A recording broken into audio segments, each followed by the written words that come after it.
Hi and welcome to this final video.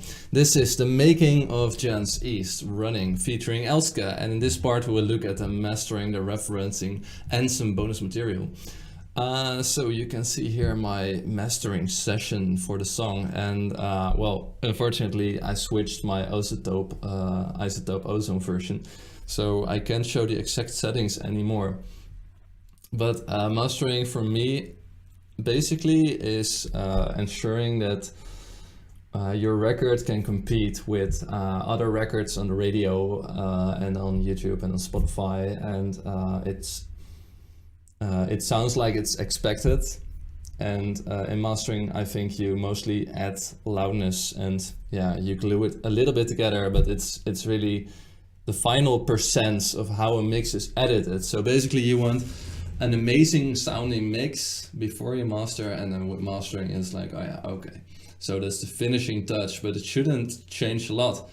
So a lot of people, they think that mastering is like, oh no, it's not mastered, so no. If it doesn't sound good before mastering, I don't think it should sound good after mastering.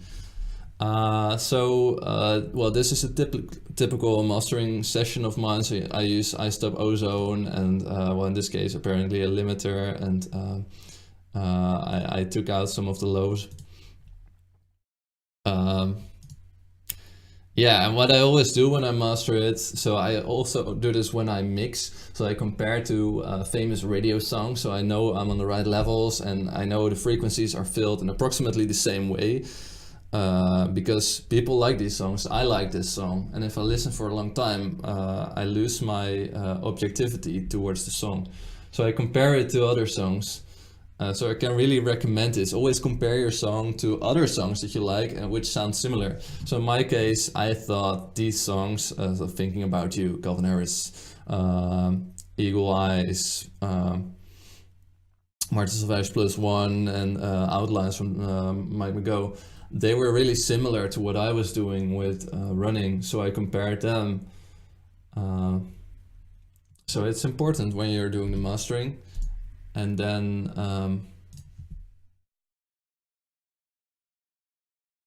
when you're doing the basic mixing, you should also keep it in mind. And what I do is, well, I call it referencing, so it's using the other songs, but I also do this in mixing. And what I do is I take, in the reference song, I solo only one band of the frequency spectrum. So for example, 0 to 100 hertz. And then I check, okay, how does my subregions size up to a commercial record? And then I try to mix it already that it sounds like a lot like the mastered record I'm comparing it with. And I think that's one of the ways to obtain a really full fat song. So I can give you an example of how I do this. You just take an EQ. So you want to put this to external out, so you don't have your mastering effects on your reference song. And then, for example, we check this range, so I also put this on my master. So that's why the references have the same color in my session as my master, because I want to have the same filled spectrum in my song as in the references. Because then I'm sure my song can compete with other popular songs. So I always do this with every production I do. So, for example, Thinking About You, and then a drop.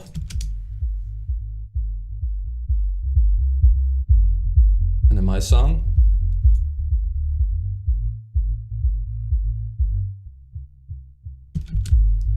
You hear it's really similar in terms of levels, also in terms of dynamics and filling of the frequencies.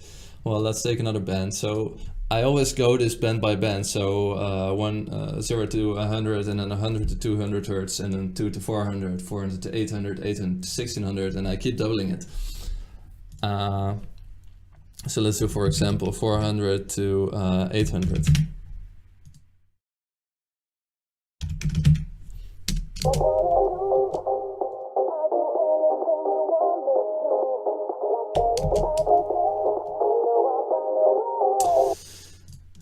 And I hope they don't give me a copyright notice because I play these 2 seconds of a Calvin Harris song. It's amazing. When I make a remake of a song, they claim the copyright on the video, and I'm thinking like, well, I recreated. Well, it's another discussion. Anyway, so Calvin Harris, and then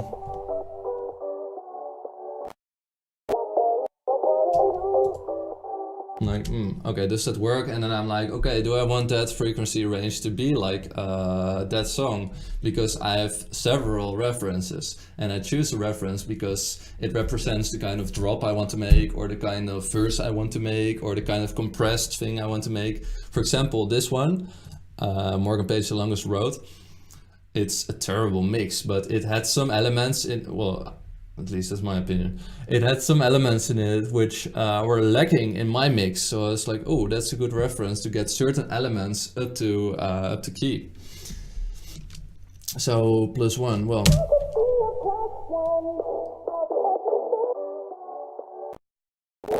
completely different. Well, this one,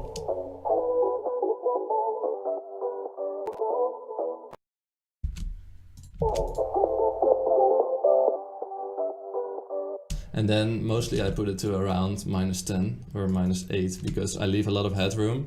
So now you can see here I have a lot of headroom in my mix. I think that's about 10 decibels.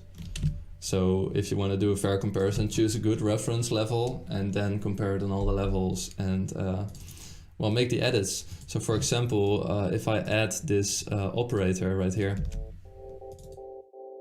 well, it's probably because I thought I was lacking frequencies around 500 Hertz. So add this one in to fill that area and be on key with other references. So that's one trick I wanted to show you guys today. And also a way to not be dependent so much on mastering to fix your record to make it sound like on the radio. No, do that in your mix and leave mastering just for loudness and fixing final problems. Yeah, so that's it for running. I think I showed you everything. What would be cool is to show you some a few of the steps to get there, because I don't write a song like boom and it's there. It takes me a lot of time. Like, I think the singles I've released, they take me about 80 hours to create, and then well, I'm not even counting all the songs I throw away because I don't think they're good enough. So let's see, these are 3 intermediate versions. There were about 10 versions of this one. Well, I work faster now. I think it takes me only 3 days, 4 days, something like that if I'm lucky. And sometimes I get stuck on a song and I'm busy for weeks, so it really depends. Anyway, let me play you some of the intermediate versions. So this was the first concept with Elske. You lay there on the kitchen floor. It seems like you can't take no more. I'm sorry, but when my engine starts, I just can't get enough. I'm not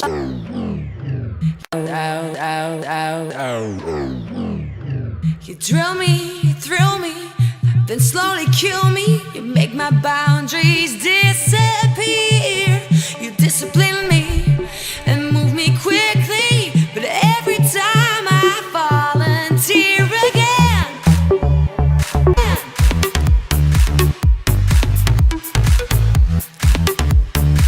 So let's work things out.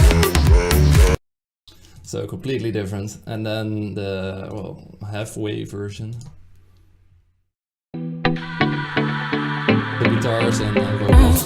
I'm sorry, but when my engine starts, so you can hear the mix here is shit. Like, it's not even close to the final. I just can't get enough.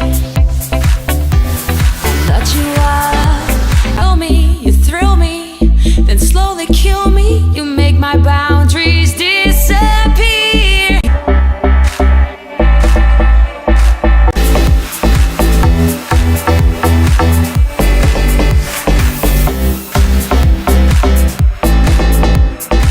So different concept, and you can also hear like the vocal was different, and I discussed it with Elske, and I wanted something more catchy.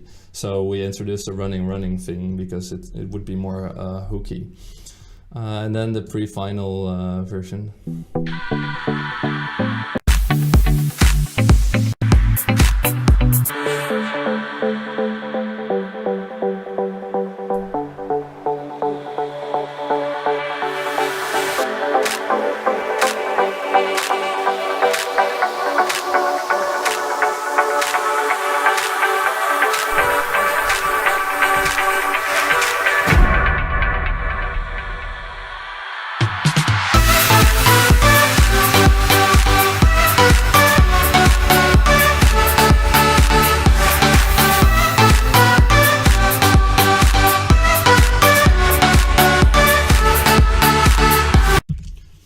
So there it is. Oh, and I just remembered, I forgot to explain to you guys how I did the voice effects.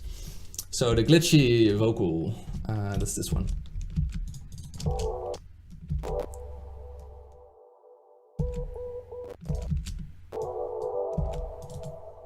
Let's take that off.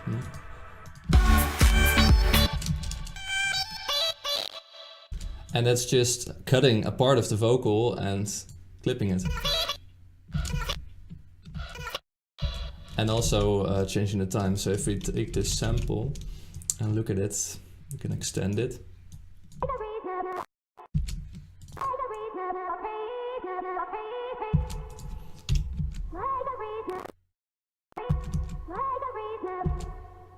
And I think it's reversed.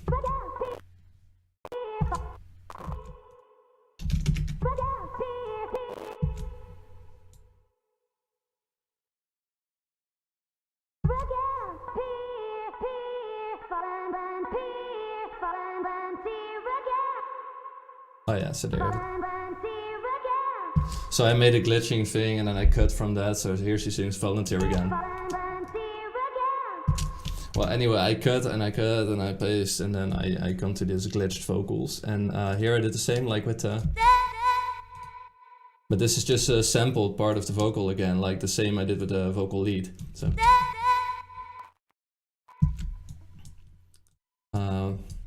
Yeah, and if you combine those things, you have a lot of vocal effects, so that's cool. And this one is also interesting, like the glitching vocal effect. So you take the vocal, you use image line slice text, so you can cut everything and you're able to play your vocal with your MIDI keyboard. And be sure to, you can reverse it and pitch it up, so it's a kind of Martin Garrix thing. Everyone's doing it all the time, so it's not really original anymore. But it's a cool idea. And then ping pong delay, compressor, reverb, overdrive, EQ, making it more stereo by using mid-side EQing, using a bit crusher on there, and then sidechain compression and filtering. So the filtering automation is shown here, and it's just opening and going out all the time. So if you pay attention, you can. So you'll be here, won't sneak around.